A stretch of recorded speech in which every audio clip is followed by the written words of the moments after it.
You're listening to the Monday Night Community Show with Daniel on BRFM. This is the Daniel Monday Night Community Show on demand through YouTube. Thank you very much for choosing to listen to us through this method. If you'd like to keep up to date with when I add new interviews, then subscribe to this channel. Now we're going to be talking to Chris. Chris, as always, it's good to have you back here in the studio. Nice to be here, Daniel. Yeah, good to see you. And I was hoping, Chris, you could just start off by sort of refreshing our listeners, although it's a regular slot, just what Design Southeast is. Sure. Well, we offer advice to people, developers, communities, and local authorities who, I guess, want to create new developments of whatever size. We look at one-off houses in the countryside, right up to whole new towns. That are increasingly happening. I guess that's the theme of tonight, of course. New towns that are getting designed and planned. So we do all of that kind of work. We advise, but we also do quite a lot of work with communities whenever we can. And we have a training program called Kent Design that everybody is very welcome to attend. More information on Kent Design on our website. So I was hoping that you could let our listeners know what our sort of subject or theme is going to be for this evening. Yeah, well, it's one that doesn't go away, and it won't be likely to go away for some time. The reality is that we are, as someone put it very well on the radio today, we are not building enough homes, but in general, people don't seem to want to have homes built near them. And this is a massive problem, and of course, affordability is becoming a big issue. That's not to say it's not a problem for people who are having homes built near them. It is, clearly, and people feel extremely strongly about it. So there's massive pressure on land and on communities for growth, for new homes. And of course, the island's no exception, quite clearly. And in fact, the whole of North Kent, it's extraordinary, really, the amount of homes that are going to get built. Or not. We'll have to wait and see, I guess. But the truth is that what tonight we want to explore. The truth is, how do you get your head around shaping the future but not compromise or lose the past? I've been emailing out and putting things on Facebook and Twitter, and we've got a few points and scenarios. So what I've done, I've put them together, and we've got a couple of listeners that reflect some of the other points that have been made. So we're going to try and cover them next, Chris, I think. We are. It's a question from Jean, who says she can't see how growth can happen without losing the past, and it's a very important one. There's a similar question from Terry, but we'll come to that in a bit. I think for me, it is possible. In fact, I think the only way you can get growth with character and create places that people want to live is if you build on what's there. And I think this is understood in general. The reality is, though, as we see everywhere, is that quite often buildings are sacrificed. I mean, and Daniel, you've kind of got some clippings from the papers talking about the Rio Cinema on Broadway in Sheerness. It's fantastic to see that beautiful building, but of course then you see why it's been replaced. I mean, I don't know what you think. No, I think it's a real shame when you see, what was once there and what's replaced it. What's replaced it could be, just a normal block of flats anywhere, whereas that was clearly, although it was in a style that you see about a lot in cinemas, it was clearly a one-off sort of piece of architecture that really must have stood out where it was, which what's there now, the sort of block of flats certainly doesn't. So I think, in that case, sort of growth, did lose a bit of the heritage or past of that time, certainly. It did, yeah. No, I think. I think the reality is that these kind of buildings really matter to people. They're part of their kind of lives. As they grow up, they're in the high street and they see that kind of building and that kind of iconic structure, and they get very connected and attached to it. I guess the reality is that the function might have gone, and that's where we come into trouble, isn't it? When the function of something isn't sustainable anymore, and presumably a cinema wasn't there, although now of course we're building new cinemas all the time, then what do you do? But there's lots of examples of creative reuses, aren't there, of older buildings? Yeah, definitely. And I think we're perhaps, more in a time where that can be possible, where you're sort of getting groups that set themselves up as community organisations and save some of these buildings, which probably just didn't exist, in the case of that one. I think you're right that local activism seems to be a lot more about preserving things, changing things, making them fit for the future, and that's terrific. Also, the Heritage Lottery Fund and things have really helped, I think, support that kind of activity. But so too should developers when they want to come in. If they want to build character into a place, then they've got to keep what's best in it, and they don't want to lose that kind of DNA of what makes a good place, because once it's gone, as you know, you can't replace it very easily.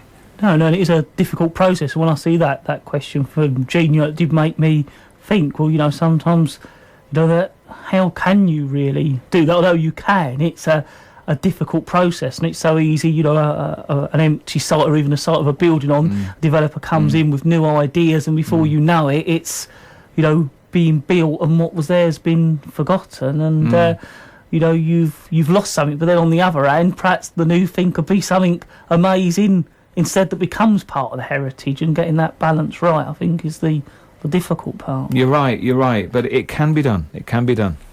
We're joined in the studio with Chris, and Chris is from Design South East. It's all part of the regular slot we do with Chris and Design South East. And I was just wondering, Chris, could you just refresh our listeners on the subject we're covering? Then I think we're going to move on to Terry's question.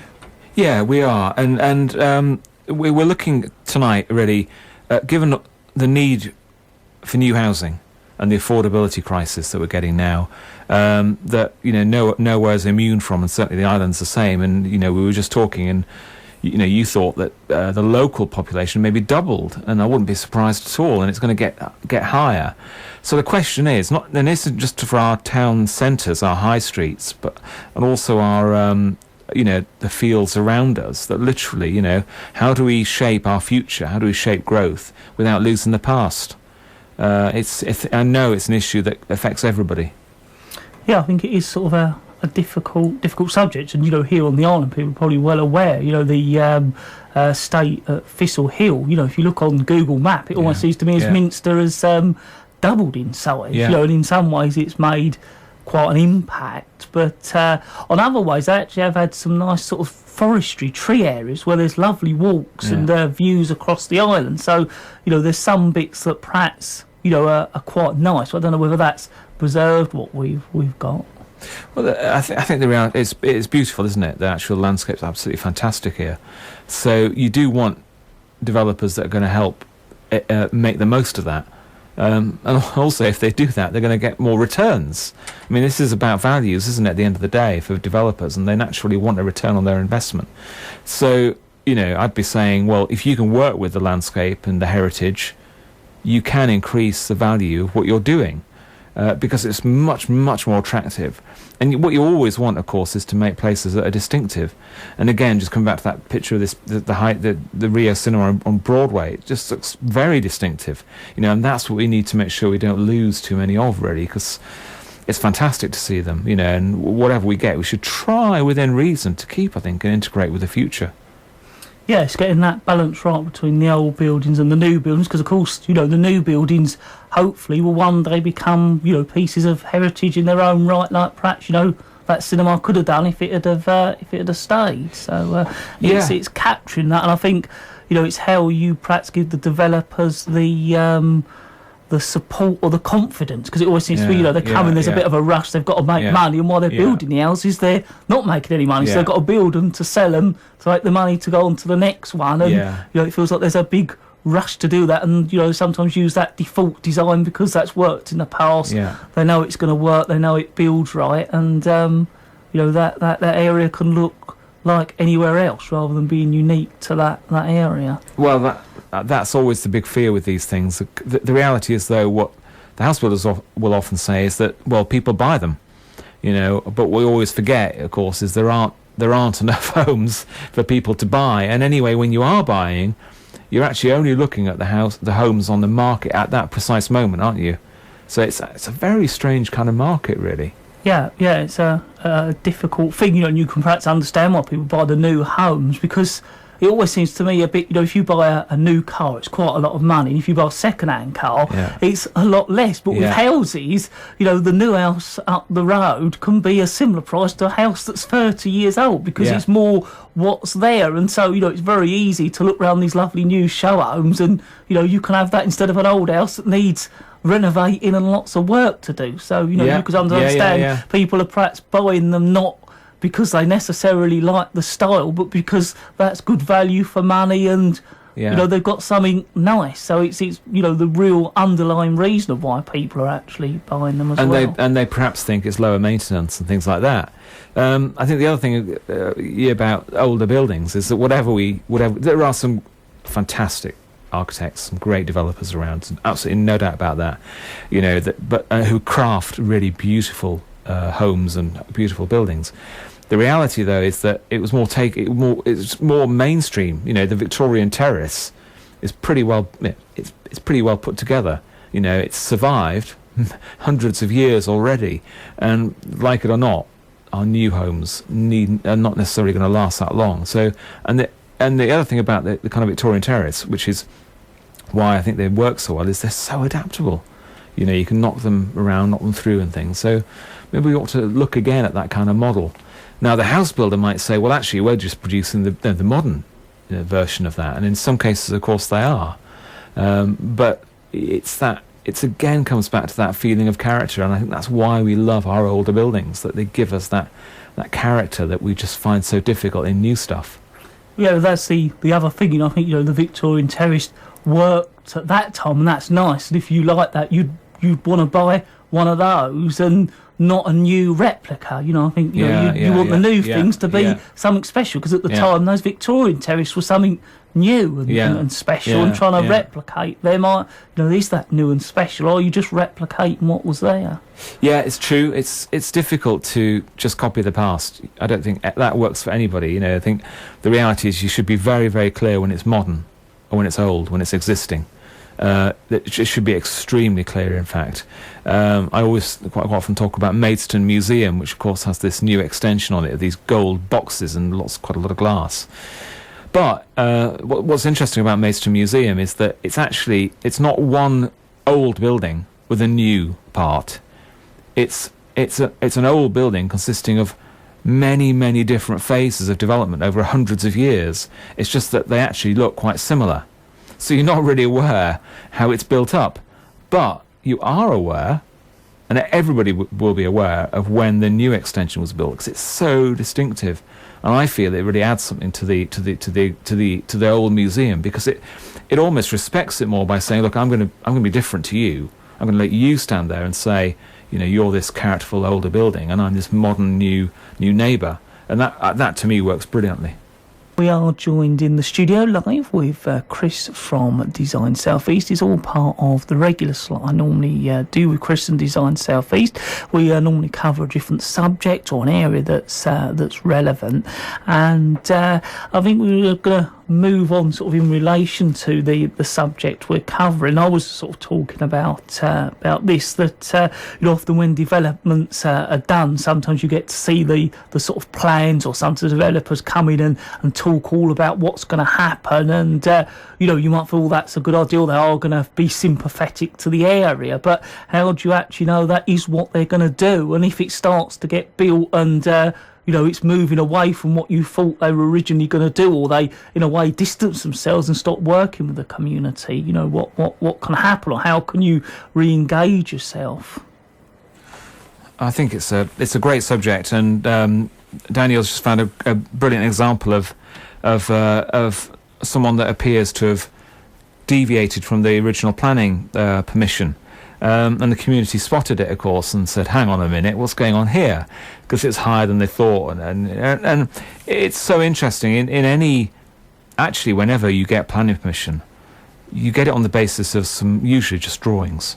You occasionally have a model, but it's usually drawings. And for anybody that isn't trained in that kind of, in architectural planning, they're actually really quite difficult to understand, because they're all flat. You can have 3D walkthroughs and such, But you quite often, what you need to look at is the drawings, and they must show the buildings, the existing buildings next to them. If they don't, then you've got no way of knowing what the height of that building is, or its, or anything, or how it's going to affect you as a neighbour. So I think you as in member of the community need to really push to understand what that is, because if it affects you, if it's on your doorstep, you need to know what's being built. So is it a good thing if you think you notice things aren't quite right to sort of get together as a community and try and stop that? I mean, can they talk to you at Design South East, or is there someone else they can go to just to get advice? Because obviously you want to, I suppose you don't want to make a fuss unnecessarily, but you don't want your area being ruined because things have deviated or you feel they haven't followed through what was going to happen. No, you're right, but the reality is the people that give the planning permission is the local authority.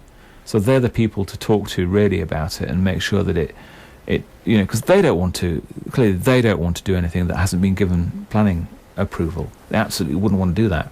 So they would look into it, I'm quite sure. There is this thing called retrospective planning, where if you do build something that isn't in accordance with that planning permission, then you have to apply for retrospective planning, and the council is under no obligation to approve that whatsoever. Some are not, depending on the case. But just to be clear, I mean, what quite often happens with the planning process is a developer can spend months, years, literally, developing a planning application. They should, during that period, consult with the public.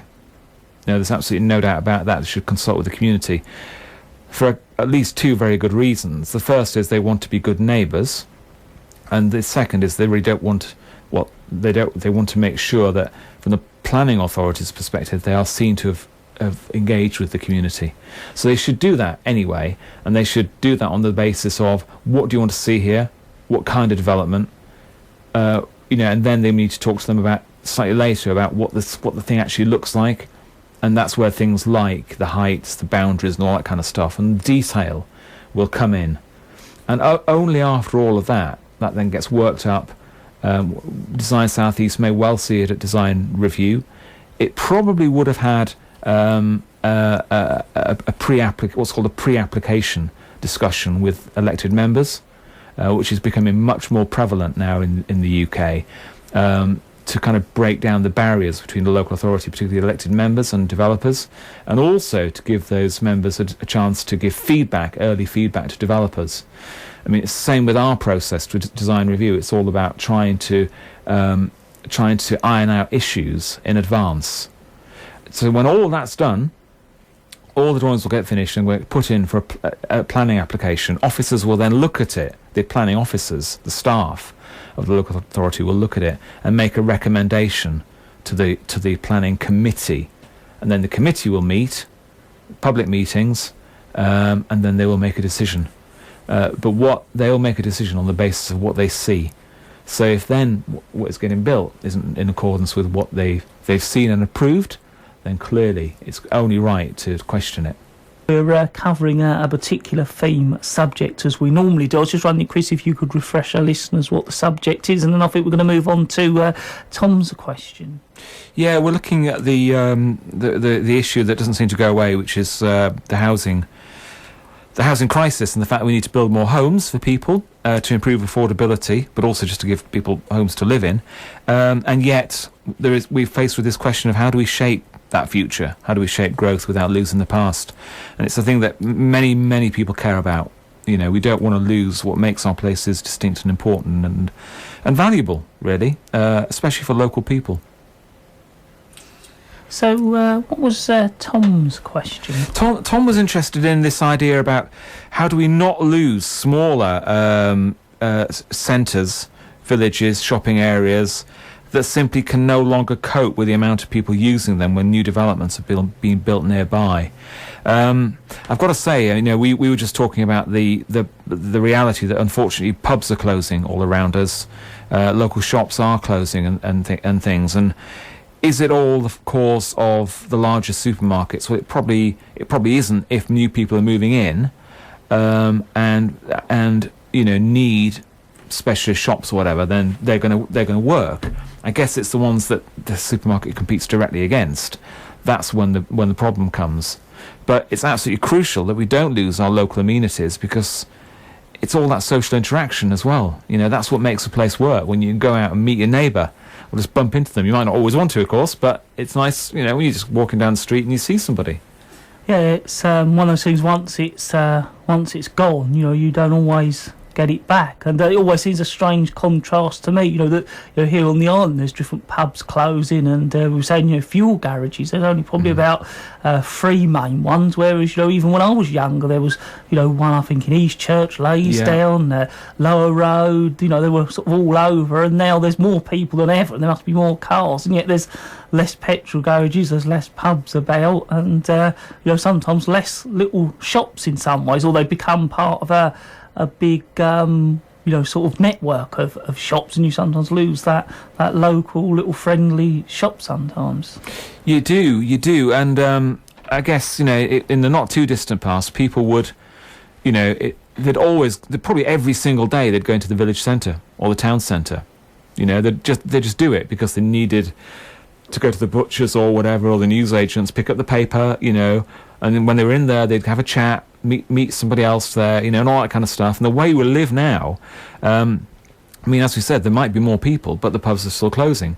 The way we live now is so different that we tend to use, Netflix or whatever. I can't blame Netflix. I use Netflix. I love it, But the fact is, we do stay in more. Our patterns are different. And when we do go out, we tend to go to bigger places. And when we do our shopping, we tend to go to a supermarket. Now, it's just a different way of living. So I guess if we want our pubs to stay open, we're going to have to keep going to them. It's a simple fact, isn't it? Yeah, well, I suppose it's kind of, in some ways, perhaps their job to change to fit our way of living, which is always a job to do. But it's that contrast again. Do we sort of try and support those local things which obviously you want to do, or do you hope that those things that aren't working will change to fit a modern way of living? And that's the most sort of difficult thing. Yeah, you're right. It is. It's often said that if you can keep it as distinctive as possible, you've got the biggest chance of surviving as a business, and that's probably true. So pubs in unique positions, pubs that do great food, unique beers or whatever, they're going to have much stronger chance, of course. But it's not always that easy when you're running a business, isn't it? Take your head out of the everyday and kind of work out what to do about it. Although actually thinking about that while you're talking, it probably can be done. There's a little specialist sort of, what they call it, a microbrewery opened in Halfway. And, I must admit, when I first heard about it, I thought, well, how's that going to work? Will anyone go to a little teeny specialist pub? But it seems to, whenever you drive by, it's busy. I know they've been at different functions. I think when I did the Dockyard Church, they come out there and worked with them. So it's actually become a real part of the community. So they've kind of done it in a really new, but on the other hand, a traditional way, and it seems to work. So, it can work. Yeah, it's really inspiring to hear that kind of example, isn't it? Because, it's people that are starting a new business, creating employment, giving people a good time.